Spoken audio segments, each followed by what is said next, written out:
اللهم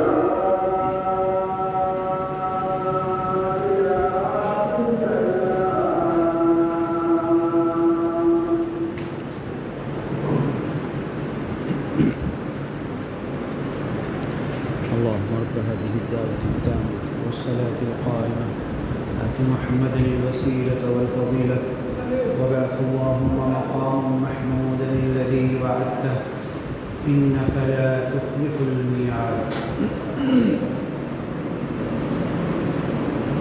دنیا کے تمام انسانوں، رمضان المبارک کا یہ مہینہ بس چند گھنٹے، کچھ گھڑیاں اور گنتی کے کچھ دن بچے ہیں، یہ پورا ہوگا۔ اللہ تبارک و تعالیٰ نے اپنی عظیم کتاب کلام پاک میں، القرآن میں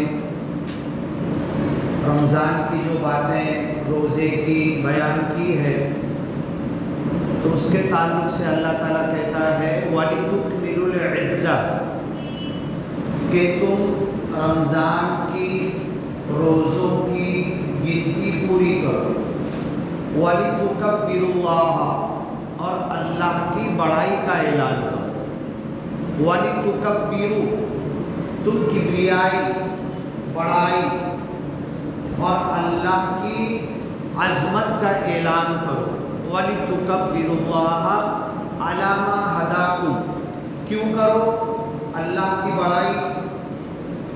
کہ اللہ نے تم کو ہدایت کا سامان دیا ہے۔ ہدایت کا کیا سامان دیا؟ رمضان المبارک میں اللہ نے قرآن کو نازل کیا، شہر رمضان الذی انزل فیہ القرآن، رمضان ایسا مہینہ ہے کہ جس میں اللہ نے القرآن نازل کیا، جو بار بار پڑھا جاتا ہے، اور جتنی بار پڑھا جاتا ہے نئے سے بھی زیادہ نیا لگتا ہے، کوئی جونا نہیں ہوتا۔ دنیا کی اچھی سے اچھی کتاب، اچھے سے اچھا لکھنے والا، بہترین سب کچھ کیا ہو، دنیا کا کوئی بھی انسان وہ کتاب ایک بار پڑھے گا یا دو بار پڑھے گا، پھر اس کو پڑھنے من نہیں ہوگا، بولے گا میں پڑھ چکا ہوں، اب پڑھ کے کیا کروں گے۔ لیکن قرآن ایک ایسی کتاب ہے کہ روز پڑھو، پل پل پڑھو۔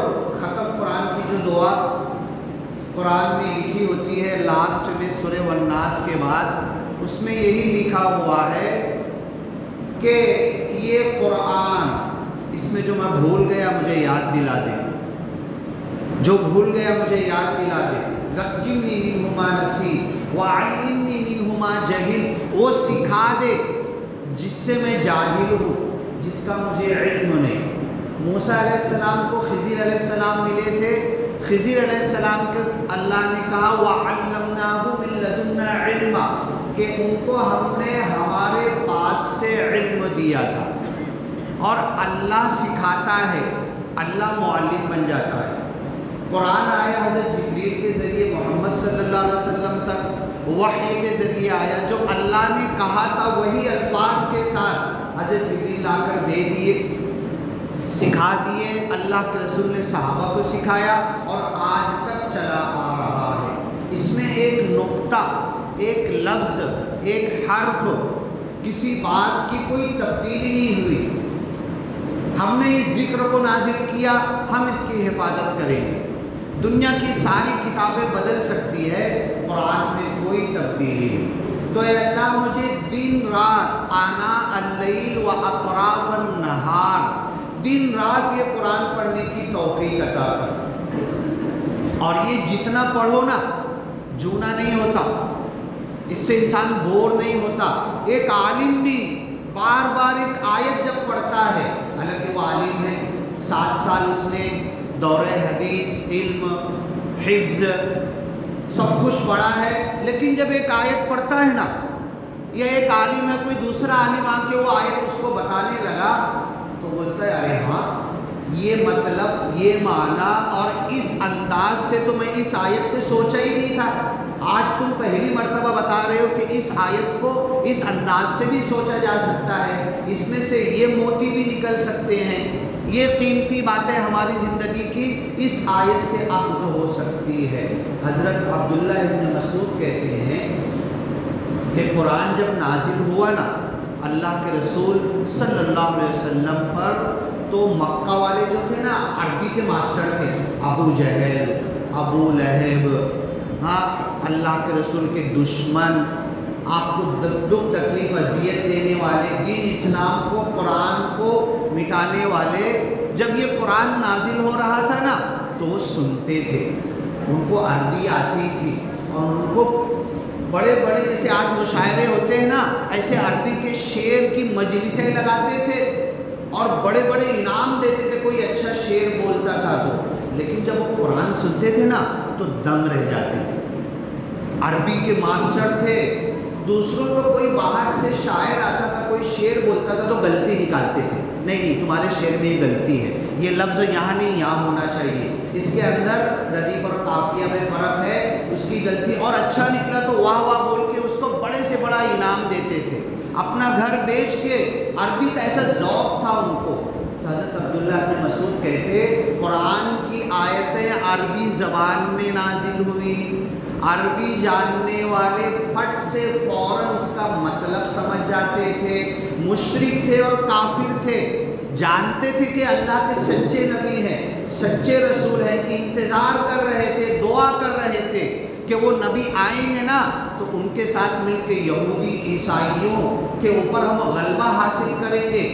لیکن ان کا انتظار کیا تھا؟ حضرت ابراہیم کی 2 اولاد میں سے، حضرت اسحاق علیہ السلام کی اولاد میں سے چاہتے تھے، لیکن اللہ کے رسول حضرت اسماعیل علیہ السلام کی اولاد میں سے آئے تو بس غرور گھمنڈ تکبر آ گیا کہ حضرت اسماعیل علیہ السلام نعوذ باللہ ایک باندی اور غلام کی اولاد تھے، ان میں سے نبی آئے گا تو ہم اس کو قبول نہیں کریں گے، برداشت نہیں کریں گے، اور ساری مخالفت۔ مما عرفو، جو جانتے تھے وہ نبی جب آیا تو انکار کر بیٹھے کہ ہم نہیں مانتے، تو وہ انتظار کر رہے تھے، اور عربی میں جب سنتے تھے، اور کعبہ خانہ کعبہ پہ جب کوئی اچھا شعر بولتا، کسی اور باہر سے آتا، وہ شعر پسند آتا تو وہ لکھ کے لگا دیا جاتا، اور لوگ آتے پڑھتے، یہ کس کا ہے، کس نے کہا، اس کو میں اتنا انعام دینا چاہتا ہوں۔ عربی کا اتنا ذوق تھا ان کو،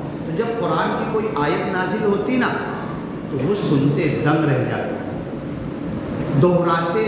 مشرکین مکہ جو قرآن کو نہیں مان رہے، ہم کیا اتنی بار دہرائیں گے، بڑا پھٹافٹ دہراتے، اور اس میں سے کچھ کیڑا نکالنے کی کوشش کرتے، کہیں غلطی تو نہیں ہے، پھر بولتے نہیں یار یہ محمد صلی اللہ علیہ وسلم تو کہیں اسکول بھی نہیں گئے، کسی کے پاس پڑھے بھی نہیں، کسی کے پاس سیکھے بھی نہیں، امی ہے، ماں سے جتنی سیکھے ہیں بھاشا عربی زبان بس اتنا ہی آتی ہے، کسی ٹیچر کے پاس نہیں گئے، کبھی شعر نہیں لکھے، اور آپ کو تو لکھنا بھی نہیں آتا، وَلَا تَخُطُّهُ بِيَمِينِكَ، آپ اپنے سیدھے ہاتھ سے لکھتے بھی نہیں، اور یہاں تک کہ اللہ کے رسول صلی اللہ علیہ وسلم کے سامنے کوئی خط لا کے عربی میں رکھ دو نا تو آپ دیکھ کے پڑھ بھی نہیں سکتے تھے، دیکھ کے پڑھنا بھی نہیں جانتے تھے، لکھنا بھی نہیں جانتے تھے، تو یہ انسان اتنا اچھا کلام بنا کے کیسے لاتا ہے؟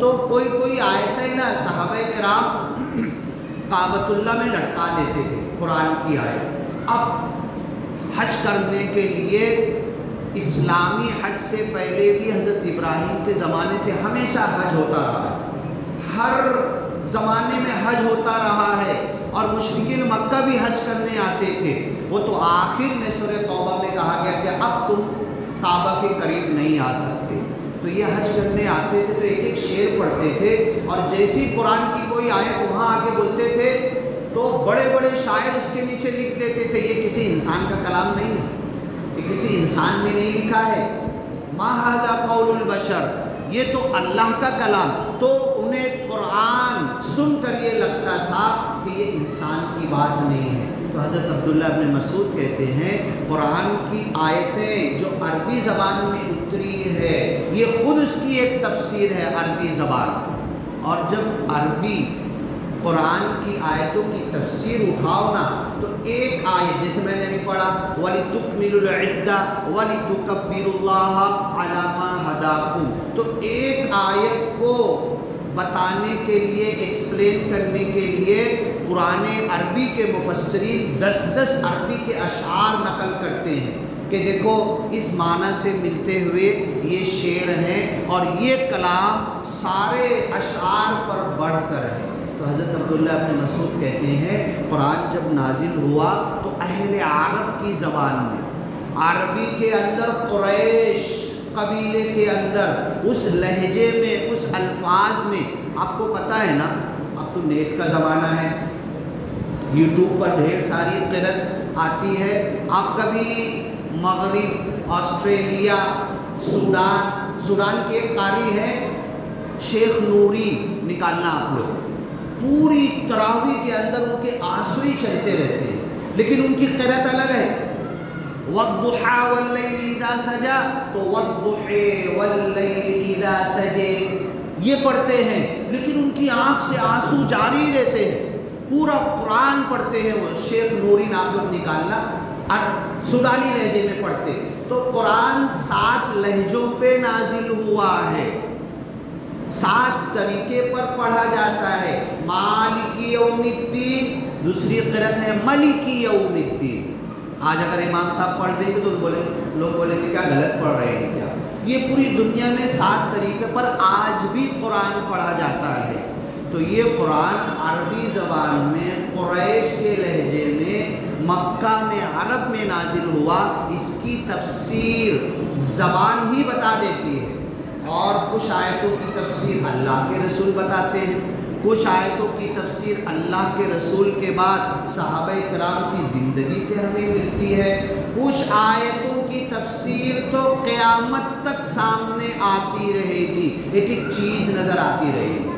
اللہ نے کہا نا فَقَدْ جَاءَ أَشْرَاطُهَا، قیامت کی نشانیاں آ گئی، اللہ کے رسول حدیث میں بول کر چلے گئے قیامت کی نشانی۔ اب آج ہم کو ایک ایک نشانی نظر آئے گی، اور قرآن میں جو لکھا ہوا وہ ساری نشانیاں حدیث کے مطابق چسپاں ہوگی کہ یہ باتیں قیامت کی نشانیوں میں سے ہے۔ اور کچھ آیتیں ایسی ہے کہ جو حساب کتاب، حشر، اللہ کے سامنے جب کھڑے ہوں گے، حساب کتاب دیں گے، جب اس کی تعویل مکمل ہوگی۔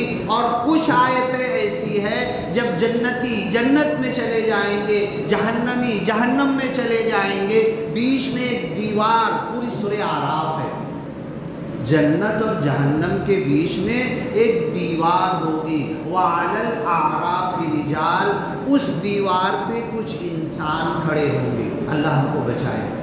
اس دیوار کے اوپر کھڑے ہونے سے ایک طرف جہنم ہے، ایک طرف جنت ہے۔ جب وہ اپنی نظر جہنم کی طرف پھیریں گے، اس آراف نامی دیوار چبوترے، لمبی چوڑی دیوار، کتنے لوگوں میں، ہزاروں لاکھوں، جب ان کی نظریں جہنم کی طرف جائے گی، وَإِذَا صُرِفَتْ أَبْصَارُهُمْ تِلْقَاءَ أَصْحَابِ النَّارِ، تو جہنم کو دیکھ کر، اس کی گرمی کو دیکھ کر، اس جہنم میں جلنے والوں کو دیکھ کر، اس جہنم کا ہولناک منظر دیکھ کر فوراً ہاتھ اٹھائیں گے اور اللہ سے دعا کریں گے، اللہ ہم تو بیچ والے، ابھی جنت اور جہنم کا ہمارا فیصلہ نہیں ہوا، اللہ ادھر مت ڈالنا، اللہ ہمیں ادھر مت ڈالنا۔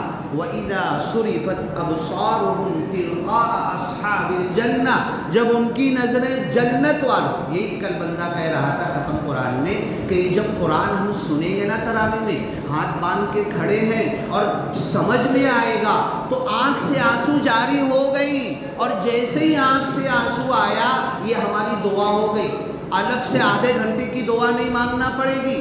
قرآن سنتے سنتے جن کے آنکھ سے آنسو جاری ہوا، خروا سجدا وبکیا، تراویح پڑھتے پڑھتے رکوع کیے، سجدہ کیے، اور ہماری آنکھ سے آنسو ٹپک گیا قرآن سنتے سنتے، تو اللہ کی مغفرت کر دے گا۔ خروا سجدا وبکیا، یہ ایمان والوں کی مثال ہے کہ جب قرآن کی آیتیں پڑھی جاتی ہے، زادتہم ایمانا، ان کا ایمان بڑھ جاتا ہے۔